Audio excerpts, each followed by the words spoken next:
All right, what's up? Welcome to Smarter San Diego. This is where we make you smarter than everyone else, and we guarantee to do just that. You're going to want to share this video. William King is with us here today. What's up, man? Hey, Doug, nice to meet you, man. Nice to meet you as well. Thanks for coming today. We're going to talk about things you should and shouldn't do to your home if you're looking to sell. There's always, and this has always been a big thing, trying to figure out, oh, what should I invest money in this? Should I invest money in that? Should we replace the garage door? Should we do the landscaping? Should we get an all-new kitchen? Does it make sense? And William, I think the first question you kind of have to ask yourself in that situation is, well, what's my return on the investment going to be? How much is it going to cost me? Will I get that money back? And not all things are one-for-one investment. Right, I totally agree. The most important things we have to consider when talking about those things are, number one, budget and time. If your budget doesn't make sense, you have to increase your time and kind of do things yourself. But if your time doesn't make sense, you got to have the right budget to make those necessary repairs. Gotcha. But as far as return on investment, you have to be very, very specific on what exactly you want done to ensure you get the return that you want for the sale of your home. Yeah, I think a lot of people go and they spend 30 grand fixing up their house, and they go, well, it was worth 600 before, so now it's worth 630. And that's not the equation. Unfortunately, it doesn't work like that. I've seen a lot of people put 10 grand in and do nothing for the value of the home. I mean, literally change nothing. So this is kind of what we're going to be exploring today. We are live on Facebook, so if you have comments, questions, things you want to chime in on, go ahead and drop those in. Also, I want to mention that you work for Military Mutual Real Estate Services. Yes. We have Derek Barksdale on the show on a regular basis. You're also a United States Marine Corps veteran. Yes, right. Thank you for your service. We appreciate it. And yesterday was July 4th. It was. So I think a lot of people today might have that July 4th hangover thing going on. I'm just curious, you know, what does July 4th mean to you as someone who's served the country?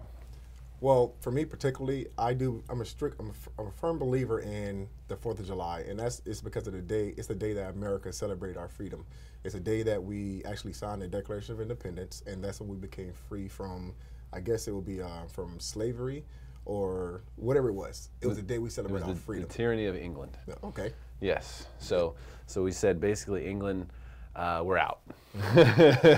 You know, right? Well, we declared it. There was a long battle that ensued as a result. But I think, you know, when we look at some of these holidays, and there are a lot of them now that are sort of like baked into the cake. You know, they're the banking holidays. You know, you're going to get the day off work. I mean, we took the day off. I didn't take the day off yesterday, but yesterday was a great day for me to work. But I love what I do, and I love this country. You know, deeply love this country. And so I was like, you know what, I love what I do. I'm going to do what I love to do today. You don't have to go to the beach or barbecue or, you know, whatever. I mean, you can do whatever you want. Right. But I think that's, you celebrate freedom on a day like that because it means different things to different people. And if, you know, we're going to take the day, it's a Wednesday, so that's kind of a weird day to have off, right? So people kind of stretched it out. It's like, oh, well, Tuesday now. But yesterday felt like Friday. Yes. So today no one really wants to do anything. Then it feels like Sunday for people, so they don't want to do anything today, which I totally understand. But I mean, it's a big deal, and there's a little bit of a commercialization that goes on with the flag and the colors on a day like July 4th, where you start seeing people wearing weird stuff and all that stuff, and that's fine. Have a good time. Let's just not forget about, you know, how we got there and what has allowed it to be such a fun day for everybody and a day off. And there's a lot of people went through a lot of hard times. Let's put it that way in order to make that possible. So I just wanted to kind of get your input on that. But when you're looking at, what would you say, so now we're talking about, because of Military Mutual, you guys actually help people make these repairs. I mean, that's part of the reason why we're discussing this today. That's right. Yeah, tell me how that works. So it depends on the house. So with each property, we evaluate it from where it's currently at and where it could be. So if the home need a full gut job, repair job, then we bring in the experts. We partner with a company who can come in and renovate the entire property, hands off from the homeowner, and then we can resell it for the highest dollar possible. Now in that situation, does the homeowner pay for the repairs up front, or is it built into escrow? Nope, it's built into the purchase contract. It's built into when the home sells, then the proceeds from the seller, that goes towards paying for those repairs. So it's virtually no money up front out of pocket. So close of escrow payment? Yes. Wow. Well, that's a big deal. There's a lot of people who have dated homes, have lots of equity. Right. No way to pay for it. So in the old days, it was kind of like, okay, well, go get a refinance, get the money, get the bids, do, you know, and you kind of had this long process within which a lot of things could change. So what you're saying is basically through what you guys do at Military Mutual, you're able to sidestep that and say, you know what, hey, if you don't have the money, that's okay. We'll still have the contractors come in and make the repairs. I imagine someone signs probably a deed or something. Well, there's a contract put in place. We don't take ownership of the property. We don't sign a deed or anything like that. No, okay. It's more like a handshake from me to you. You know, under some terms on the contract, of course, to protect ourselves and to protect the homeowner. But we're not taking ownership to the property. We're not signing a deed. We're not asking you to give us your entire life to these repairs up front. We want to make sure that the homeowner get the most value out of their property by updating what's only necessary. Gotcha. So we're not going to go in the kitchen and make the most expensive countertops. That's not what we're going to do. We're going to get what's absolutely necessary to update this home and bring it back to 2018, because a lot of people in San Diego, they purchased their homes back in the 70s, the 60s, and they stayed in them for a long time. Yeah. And so a lot of their countertops are still old. A lot of their cabinetry are still old. And it just doesn't attract the 2018 buyer. The bathroom sink that's this tall? Right, the bathroom sink that's that 30, stuff's 30 crazy. Inches. Yeah. And a lot of buyers these days, they're around, you know, anywhere from 6 foot to 6'5", you know. Especially within our VA community. Our military members are big. They're big. They're tall, they're big, and they're strong.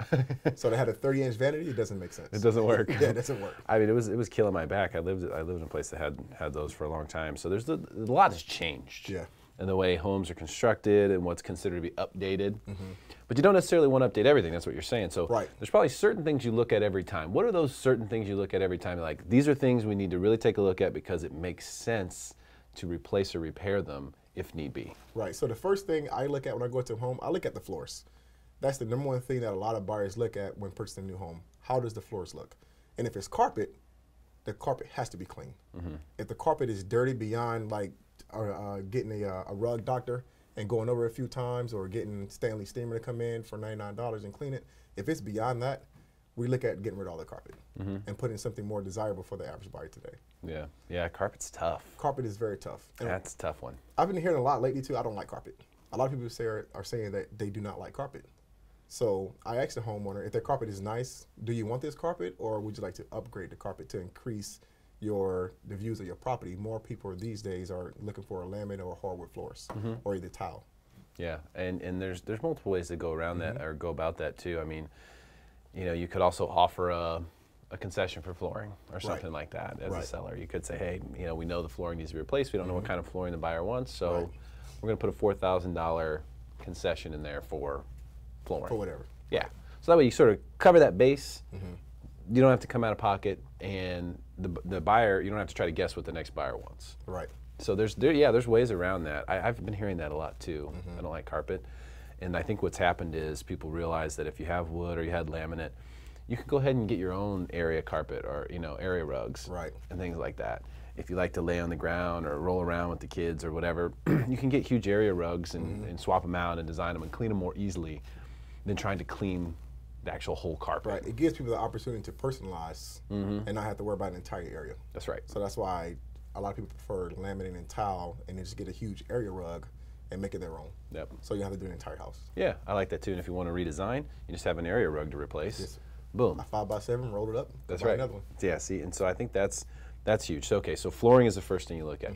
What about some of these other things? You know, like the garage door or the landscaping. I mean, where do those things fit in? Well, the garage door, if it works, I think it's a win. It's not necessarily important to have a brand new garage door when selling your home. Just make sure it's clean, make sure it works. Okay. If it doesn't do one of those two things, then now we have to talk about it. Okay. If it does those two things, then we don't have a problem. Landscaping, you want to increase your curb appeal as much as possible. If the home is ugly on the outside, no one's going to buy it. That's just the honest truth. We're very visual people in 2018. We like what we see. We want to purchase things that we like.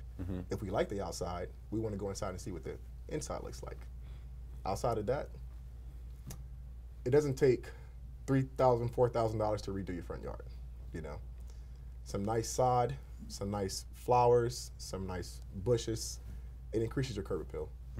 Mowing your grass, believe it or not, some people sell their home without mowing their lawn. Believe it or not, it's insane that happens, but it happens. Here's a quick comment from Martina, and we are live here on Facebook. If you want to drop us a comment, we'll say what's up. What's up, Martina? She says, carpet holds dust and allergies. My children have allergies. So there's someone who's probably saying, I don't like carpet. Right. And this is the reason why.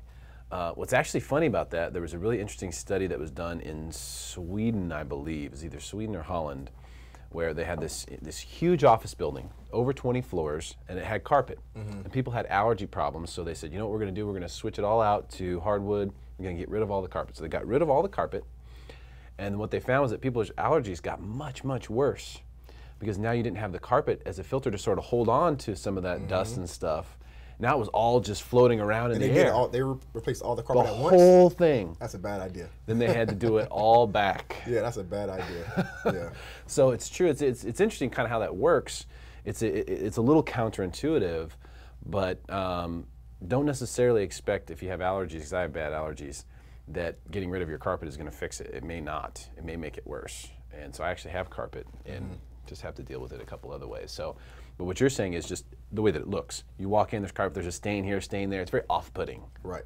That's the problem. Let's try to get those things, reduced and removed. Yeah, If we can cover it up, like with a nice area rug, we wouldn't disclose that, of course. Like the carpet is worn, it's about 3 to 5 years old. It's not perfect, So we wouldn't disclose those things. We're not trying to hide anything, but if we can reduce the effect visually, then that's what we'll do as well. Gotcha. Zero Res is actually really good for that stuff. Yes, it is. Yeah, Zero Res. We have them come in here and they do the stage, our bright orange carpet in here. They also do our furniture. We have bright colored furniture as well. So there's a non-toxic option. They use like alkaline water or something like that, and it just removes everything.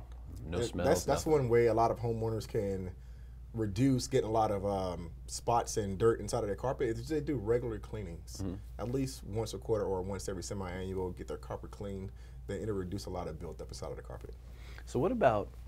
A lot of people say, well, my home's dated, and I need to change everything because it's all dated. I wouldn't recommend everything. Okay, so let's talk about that because that right there is where I think people miss the mark. Like the buyers aren't necessarily, if they're looking at a house, either they expect it to be perfect or they're open to doing some things on their own or getting a deal or whatever you want to call it. Right. But it's one of the two. So either, the way I see it is either you're making your house completely perfect, turnkey, you don't have to touch a thing, or you're just getting it up to a point where that buyer who doesn't need a perfect house is willing to pay pretty much top dollar for it. Understood. What are those things that you're looking for from the interior perspective? Like we're talking the kitchen, the master bathrooms. For the most part, most buyers look at the kitchen, they look at the master bathroom, they look at the master bedroom, they look at closet space. So those are the things that we want to focus on to attract more buyers. We don't want to go and replace every single bedroom door, replace every single closet door. We're not doing all those things. It's a total waste of money because a buyer is going to come in and add their own touch to the property itself. So we want to replace the things that only increases the visual aspect. So the kitchen. If the kitchen had really old countertops, then we want to replace those. If the cabinetry was, you know how the cabinets look in, I say 1975? And I got them in my house right now. The old ugly wood. So we probably want to get a painter in here and paint them back white to make it a more 2018 look, a modern feel. Yeah, it's very bright. People are looking for bright, light colors. I've seen some houses look at it, it's just like everything. It's so bright you can't hardly shoot it. Like when we go into some of these properties. A lot of homes I've been to that's older, they have a lot of dark colors. Correct. So they've already painted the walls 3 or 4 times, and the wall may be a dark green or a dark brown. So we want to kind of lighten the colors back up. Yeah, that's what's in right now. So I would recommend paint the entire house to one color, and not 4 different shades of one color. So believe it or not, a lot of people have 4 different shades of brown in their home, and it's not bad. That's not bad on them. It's just not good for the general population. Yeah. We want to stick to what's general and what we know that people like, and people like bright colors, and one color at that. They like light and bright, right? Yeah. That's real estate. And when you go with some of those lighter colors, a lot of grays, and different shades of white and stuff like that. Different earth tones too work very, very well. Yeah. So maybe a little accent here and there, but nothing too crazy. Something where someone can really look at it and say, well, I would put my touch on it. I would add orange accents in here because I like orange. But that's the thing homeowners got to remember. We're now selling your home. You have to take your emotions out of it. That's right. We now have to tailor your home towards the general population, and it's no longer about what you like. It's about what the next person's going to like. So a lot of times, a lot of homes sell on the market because the homeowner says, well, I like this here, and it's going to stay here. I like my walls, my orange walls, so I'm going to keep them orange. Well, Mr. Homeowner, your home's going to sell on the market for 6 months, and now you got to do a major discount or sell to an investor if you really want to sell it. Painting too, you also get that sort of new construction smell almost, Right. just with the paint. And that's one thing I think. I mean, is as cheap as you can get painting done. Right. That is something that makes a lot of sense. And it doesn't take thousands of dollars to paint your entire home. Yeah. So one thing that I do personally with a lot of my clients, because I'm very handy, I'm very skilled, and I have a team of contractors and specialized subcontractors, is we help homeowners do their projects themselves. So if, let's say that they wanted new tile on the kitchen floor. A tile job on the kitchen floor, maybe 8 by 10, you run it through a general contractor, it's probably going to cost anywhere from $3,000 to $5,000 to remove the tile, demo everything, put new tile in. So what we do, because we consider ourselves DIY experts, we get subcontractors come in along with myself, and we show the homeowner how to do it themselves. So they have fun doing the project gets complete, and it's being complete by supervised contractors. And it's half the cost. Yeah, way cheaper. Way cheaper. Which DIY is way cheaper. Yeah, as long as you have someone to help you do that DIY, because a lot of people aren't necessarily gifted when it comes to building things. So I just say it like that. So, but what I have learned is that once the human brain is very smart. We're very intelligent people as human beings today. If someone gives you instruction to do those things, then they can completely get it done competently. Yeah. Without a question. So I found that to be very, very helpful when it comes to homes. If I can show the homeowner how to upgrade their property for half the cost it would take to bring in a contractor, and it also increase their value, the return on investment would be extremely high. If they spend $2,000 on materials, maybe another $1,000 in labor to assist them, increase their property value by $5,000, $6,000, $7,000. This is just wild random numbers, but it makes sense. The concept. Yeah, that makes sense, because what you're trying to do is you're saying, well, listen here, every dollar that you get out of the sale, every dollar matters. Yeah, because it's net money to you. Now, assuming you've been in the property for 2 years and you're not paying any capital gains tax, whether you get 100,000 out of the sale or you get 90 or 110, that all money is going straight to your bank account. Right. Tax free. So, if you're saving 10,000 on your renovations, and that 10,000 now is going into your pocket, that's like making 15,000. Right. Because you got to factor in the taxes. So if you look at it that way, what you're saving yourself isn't just the dollar amount of the actual cost of the labor, of the materials, of the renovation. It's also what you would have had to make up that money. Right. That's the thing people forget about net money, and that's the reason why tax savings, particularly, and this is essentially what this is in most cases, assuming you've been in the house for at least 2 years and you qualify for that, it's huge, because it's not just that 10, it's another 15 or whatever your tax bracket is. Right. Very, very important to understand that about the net that people are going to take away. Every little single dollar counts, and a lot of people get discouraged when they have an older home and say, "Man, I'm not going to sell my home. It's going to take me another $50,000, $60,000 to update this thing." But what I encourage people to do over time is do small projects throughout the year. If you know you're going to sell your home in the next 2 or 3 years, let's start repairing today. If my toilet is broke, a toilet costs $150 at Home Depot. It probably costs another $50 in consulting fees. Let's change out the toilet. That's actually one thing too that's a pet peeve of mine when a homeowner try to sell their homes. Old toilets. Pet peeve of mine. And old toilet seats. They're small. They're really, really small. Yeah, really small. And they're low too. Really. Yeah. A brand new toilet, and it has the dual flush, one for the waste, one for the liquid.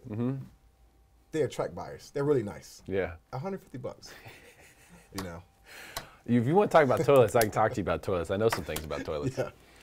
I actually researched toilets not that long ago. And I'm telling you, there's some crazy toilets out there. I forget what this one was called. It was like the Flush 2000 or something like that. I can't remember who made it. It was powerful. You know what I'm talking about? The one where you can put like 35 golf balls in there and it'll flush it? And flush it. Yeah. Dude, it's like having a commercial grade toilet. Right. Okay? So it's like a trap door. You hit it and it's just like... And it wasn't that expensive there. I think they were $250, maybe $300. Yeah, toilets are very inexpensive, but the homeowner do not think about replacing those things prior to the sale. Replace the toilets. I'm telling you. Toilets. That thing's like the king's throne. Replace the one toilets. that I'm talking about, the Flush 2000. Yeah, if you want to upgrade the master bathroom, throw the Flush 2000 in there. Replace the toilets. Another little small things too. Another little small thing, the mirrors in the bathrooms, on the vanities. Okay. Small mirrors are not good. get a bigger mirror. If it's the mirror that's already attached to the drywall, peel that off, sand the drywall, and go buy a nice accent mirror from Ross. It doesn't have to cost $400 or $500. You can go to Ross, TJ Maxx, or Marshalls. You can get a nice, decent size 24 by 36 or 36 by 48 mirror for under $100. Really? Yes, those stores are gold when it comes to selling your home. Those are the kind of stores that you want to look into. But a lot of people go to a nice, fancy interior design stores. Pier 1. Yeah, think they have nothing against Pier 1. It's an awesome store, but they're a little pricey. Yeah. We want every dollar counts. We just talked about this. That's right. So if you can get the same effect and spend $50 less, why not? So if I'm looking to sell my home, what you're telling me, William King with Military Mutual Real Estate Services, you'll take a look at all these things. You'll come in there, you're a handyman. You'll say, hey, this is what we should do. This is what we should not do. This is a project you can do on your own. I'll help supervise. Right. That's what you're talking about. That's what I'm talking about. Paint. A lot of people don't know how to correctly paint. They'll get a paintbrush and roller and just start rolling away. No, there's an art and a science to painting. Everything is done specifically to the key. Yeah. So it's important to have someone with you that knows exactly what they're talking about. That's right. And as we discussed, if you do that well, I mean, paint can change a house. it can change a house. If not you do anything else, just paint. Just it paint can change a house. Can change a house. But The paint, smell, the look, the flooring, feel. and maybe a couple other things, you can have almost a brand new home. What I found, maybe you found this too, a lot of times when people go and they make these changes to the home before they sell it, they go, man, we should have done this years ago. Yes, indeed. This is so much nicer a house we're going to give to the next person than than what we've lived in the last 5 years. Right. So it's funny because for most people, and I would recommend this, if you're not necessarily going to sell immediately, if your plan is to sell in a year or two or in the near future, maybe make some of these changes now. Enjoy them for a year or two. Enjoy the changes. Small updates throughout the time that you live in there, that's the key. Or adding value to a property is key. You have to add value. Actually, you just made a huge point, and this could be one of the biggest takeaways for today, is make those changes. If you are planning to sell in 2 or 3 years, and you're not going to sell next month, okay, we know if you're going to sell next month, it's easy. You call William, and he'll do this stuff for you. If your plans are more long-term, maybe make a game plan. Right. Say, hey, over the course of the next 2-3 years, every few months, let's make these changes. Here's the most important one. Here's the next most important one. Let's make them, and as you need that help, I'm sure William will help you figure that out. Over time. Correct. Figure it out over time. So for a prime example, my current residence that I live in, my wife and I, we only plan on the home for 4 to 5 years. That's when we figure we'll get the biggest return on investment, and that's based off the current market we're in right now, how much we purchased the property for, and how much of the principal we're going to pay down over that time.